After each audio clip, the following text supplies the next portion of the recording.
จ้าสบายดีวันนี้ใจจะมาให้ข้อมูลเกี่ยวกับระบบทางเดินอาหารเนาะสำหรับคนใดที่มีปัญหาอยู่เนาะพังคลิปนี้ให้จบน้อยนะมีประโยชน์กับทุกๆคนเลยเนาะ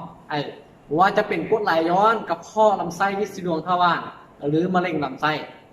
พังให้จบเนาะใจจะเบ้าไปที่ละขั้นตอนอธิบายไปแต่ละอย่างเนาะว่าเป็นอย่างเขาคือเป็นใจจะมีวิธีป้องกันและเป็นปัวให้เนาะอะไรนะใจจะอธิบายตั้งแต่กรดไหลย้อนเนาะจนฮอดมะเร็งหูทวารหรืออิสีดวงเนาะพยาธิต่างๆที่เกิดขึ้นกับเฮาเนาะล้วนแล้วเกิดจากสนามปากของเฮานี่แหละเนาะเฮากินอาหารผิดวิธีกินอาหารผิดหลักธรรมชาติของเฮามันก็เลยเฮ็ดให้เฮามีปัญหาในสุขภาพเนาะกรดไหลย้อนมันเกิดมาจากหยังเนาะเกิดมาจากอาหารการกินของเฮาเช่นเฮากินประเภทซีนบ่แบบนี้ชิ้นงัวชิ้นควายแบบนี้กระเพาะลำไส้แบบนี้เนาะนึ่งกรดไหลย้อนมันเฮากินอาหารไปเนาะนี่น่ะแล้วอาหารที่เฮากินไปประเภทซีนบ่ไปประเภทที่มีรสกรดไหลบ่แบบนี้น่ะมันจะส่งผลให้ท่อส่งอาหารเฮาเนาะมันบวมมันอักเสบเนาะท่อส่งที่ไปหากระเพาะเฮาเนาะส่วนอันนี้คือกระเพาะส่วนนี้คือกระเพาะแล้วท่อส่งอาหารลงไปนี่มันปิดนี้มันบวมเนาะมันก็เลยเกิดถึงน้ำไหลย้อนคืนเนาะนี่เขาพ้องว่ากรดไหลย้อนเนาะเป็นอย่างคือเป็นเพราะเฮากินประเภทซีนเนาะซีนงัวซีนควายอาหารที่ว่ารสจัดแบบนี้น้อยนะมักจะเป็นหรือว่าคนที่มีพฤติกรรมกินข้าวแล้วนอนมักจะเป็นเรื่องกรดไหลย้อนน้อยนะท้องแน่นท้องอะไรเนี่ยกระเพาะเฮาเนาะจะมีน้ำที่มาช่วยย่อยอาหารเนาะจะมีอยู่2อย่างเนาะหนึ่งคือลดล่าง2คือลดกรดน้อยนะเพราะเฮากินประเภทผักกินพืชหรือกินอาหารที่ว่าย่อยง่ายน้อยนะมันจะลดล่างมาน้อยนะเพื่อย่อยอาหารที่เฮากินลงไปมันจะบ่มีปัญหาถ้าเฮากินผักกินพืชกินอาหารที่ว่าอ่อนเนาะกินปลาว่าแบบนี้เนาะถ้าเฮากินประเภทซีนเนาะเนี่ยเพราะว่าจะเป็นซีนงัวซีนควายอาหารปิ้งจี้ว่าแบบนี้น้อยน่ะอาหารรสจัดส้มตำอย่างต่างๆน้อยน่ะมันจะลังลดกรดออกมาเนาะเพื่อย่อยซีนเนาะอาหารที่ว่ามันแข็งนั่นเองเนาะแล้วกระเพาะอาหารแมนซีนบอกแมนซีนมันจึงกัดซีนแล้วมันก็กัดกระเพาะเขาพร้อมเพื่อย่อยซีนนั่นแหละแล้วกระเพาะอาหารแมนซีนก็เลยสาเหตุนั่นแหละเฮ็ดให้กระเพาะเขานั่นแหละวาดน้อยพอกระเพาะเขาว่ามันบ่ค่อยย่อยอาหารกินอาหารอ่อนไปก็บ่ค่อยย่อยมีอาการแสบร้อนกินอาหารพิษกินเค็มน้อยนึงลงไปมันก็แสบร้อนแสบกระเพาะแล้วลำไส้เฮาจะเริ่มอ่อนแอเพราะว่ากระเพาะเฮามันบ่ย่อยอาหารละเราบอกง่ายคือหงสีมันพังละกินลงไปน้อยลำไส้เฮาก็เริ่มมีปัญหาเริ่มอ่อนแอน้อยจะให้เฮามีปัญหาเรื่องระบบขับถ่ายบางคนก็ท้องผูกบางคนก็ถ่ายยากถ่ายแข็งโดนถ่ายเท่านึง 4-5 มื้อถ่ายเท่านึงแบบนี้ถ้าเฮาเป็นแบบนั้นฮู้ว่าอาหารที่เฮากินลงไปน้อยมันบ่ลงมันบ่ย่อยแน่นอนอืดท้องแน่นท้องแล้วปัญหาเราตามมาก็คือลำไส้เฮาฮู้ว่าอาหารการกินที่เฮากินลงไปมันเน่ามันเหม็นซำใดเนาะอยู่ลำไส้เฮาปะไปเนาะก็ยังพูดยังเน่าแล้วเฮาเอาอาหารบูดๆเน่าๆปล่อยไว้ในลำไส้เฮาแน่นอนโอกาสที่จะเป็นมะเร็งลำไส้หลายงัวคนที่จะเป็นแบบนี้ล่ะเขาทายยากทายแข็งท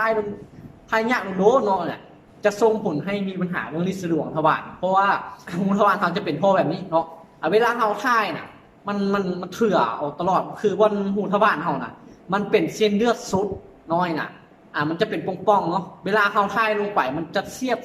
สีตลอดเฮ็ดให้เส้นเลือดบวมแล้วก็เกิดการย่อนตัวนั่นหมายความว่าเป็นลิ้นสะดวกทั้งบางคนก็ทายลงไปมันเสียบสีได้น่ะมันจะแตกเลือดออกถ้าเลือดออกมันยังอยู่ข้างในอยู่มันจะเลือดออกมันจะแตกเนาะเขาว่าลิ้นสะดวกในลิ้นสะดวกมันมีอยู่4ระยะน้อยระยะแรกเขาจะรู้สึกเจ็บปวดน้อยนึงเวลาเขามันเขาท่ายไปมันเจ็บมันปวดแบบนี้คือที่สุดระยะแรกระยะที่2เนาะระยะที่2มันจะเริ่มเป็นติ่งเป็นตุ่มขึ้นมาละเขาคำมือกับหูละเขาคำรูปเบิ่งเนาะจะหูเลยว่ามันเริ่มมีตุ่มมีติ่งมันเริ่มขันระยะที่3คือมันเริ่มแตกละหรือว่ามันเริ่มโผล่น้อยนึงโผล่มา ประมาณนิ้วมือนึงข้อมือนึงบ่แบบเนี้ยมันสามารถหดตัวได้มันสามารถหดตัวขึ้นได้ถ้าระยะที่สี่คือระยะสุดท้ายคือมันจะโผล่ออกมาเลยแล้วบ่สามารถหดตัวว่าขึ้นได้เนาะมือเน็กกับบ่ขึ้นแล้วนั่นคือระยะที่สี่ถ้าบางคนเนาะบ่รู้แลบ่ใส่ใจมันเป็นมาหลายปีหลายปีมันเกิดแผลอักเสบอยู่หั่นบางคนจนว่าเกิดเป็นมะเร็งหูทวารเลย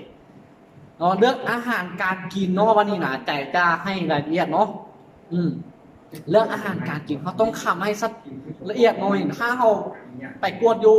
หมอหรืออยู่ตามคลินิกต่างๆทางหมอหรือแพทย์หมอเขาจะบอกให้คำอยู่แล้วประเภทซีนัวซีคัวซีนั่นซีนี่หรืออาหารรสจัดเนาะบางคนเนี่ยโอ้ยบอกเข้าใจไปกินอันนี้มีลูกค้าเนาะที่เขามาหาใจเองเลยมากินต้มมีเพราะบ่มีอย่างที่กินเพราะว่ามีแล้วว่าให้อันตรายเนาะมันบ่ได้มีสารอาหารอย่างเลยเนาะอยากกินโอ้โตเรืองจ้อยเรืองเฮงประเทศว่าเรามาหาใจก็นั่งก็นั่งบ่ได้จะมาเงียงข้างอยู่เนาะเป็นมะเร็งหูทวารกินมีถุงมือโอ้แห้งหนักน้อยบอกตรงนี่เนี่ยบ่เป็นตะกินเนาะสำหรับคนไหนที่มีปัญหาอยู่น้อยโทรปรึกษาอะไรเรื่องอาหารการกินบ่เนี่ยเราควรเลี่ยงประเภทไหนได้สินะโทรมาปรึกษาได้เนาะหรือว่าคนไหนที่ว่าเป็นอยู่ตอนนี้เนาะหาสมุนไพรหรือ